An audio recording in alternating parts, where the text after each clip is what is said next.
রাত তখন প্রায় 12টা। ঢাকার বৃষ্টি ভেজা রাস্তায় একা দাঁড়িয়ে রাজীব। কাজ শেষে বাড়ি ফিরতে দেরি হয়ে গিয়েছে তার। মোবাইলের ব্যাটারিও প্রায় শেষ। চারপাশ পুরো ফাঁকা।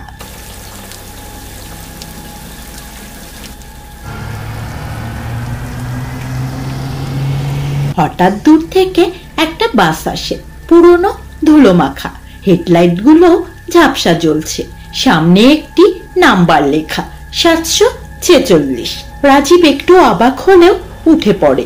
বাসের ভেতর অদ্ভুত নিস্তব্ধতা। কন্ডাক্টর এক বুড়ো লোক, মুখে কোনো কথা নেই। ড্রাইভার পুরোটা সময়ই আয়নার দিকে তাকিয়ে থাকে, যেন কিছু দেখছে। রাজীব বসে জানালার পাশে। কিছু সময় যেতে না যেতেই তার নজরে পড়ে বাস যেন একই জায়গায় বারবার পার হচ্ছে। একই বাঁকা গাছ, একই ভাঙা সাইনবোর্ড। রাজীব উঠে গিয়ে কন্ডাক্টরের কাছে বলল, এই জায়গাটা বারবার কেন আসছে? আমরা কি ঘুরপাক খাচ্ছি? বুড়ো লোকটা এই প্রথম মুখ খুলল। ধীর ও ভয়ঙ্কর স্বরে বলল, এই বাস একবার যাদের নিয়ে যায় তারা আর ফিরে না বাবা। রাজীব পিছিয়ে আসে। হঠাৎ সে দেখে বাসের ভেতরে একের পর এক যাত্রী বসে আছে, কিন্তু সবার চোখ ফাঁকা, চেহারায় প্রাণ নেই।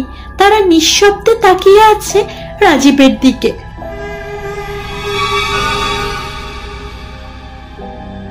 সে দরজার দিকে ছুটে যায়। দরজা বন্ধ। জানালার কাছে ধীরে ধীরে ভেসে ওঠে কিছু হাতের ছাপ। কেউ যেন ভেতরে আটকা পড়ে আছে। বাইরে বৃষ্টির মাঝে এক পুরনো ভাঙা বিলবোর্ড দেখা যায়। তাতে লেখা 1994, রাত 12টার বাস দুর্ঘটনা, 18 জন নিখোঁজ। বাস নম্বর 746, যেই বাসে এখন সে আছে। রাজীব হঠাৎ চোখে অন্ধকার দেখতে পায়।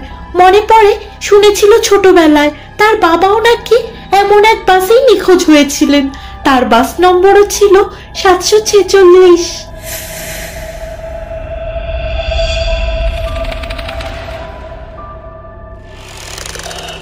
রাজীব আবার চোখ মেলে দেখে সে এক জঙ্গলের মধ্যে একটা ভাঙা বাসের ভেতর বসে আছে।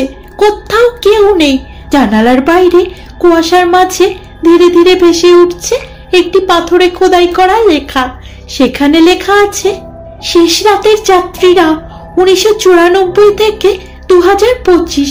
আর সবার নিচে রাজীব রহমান।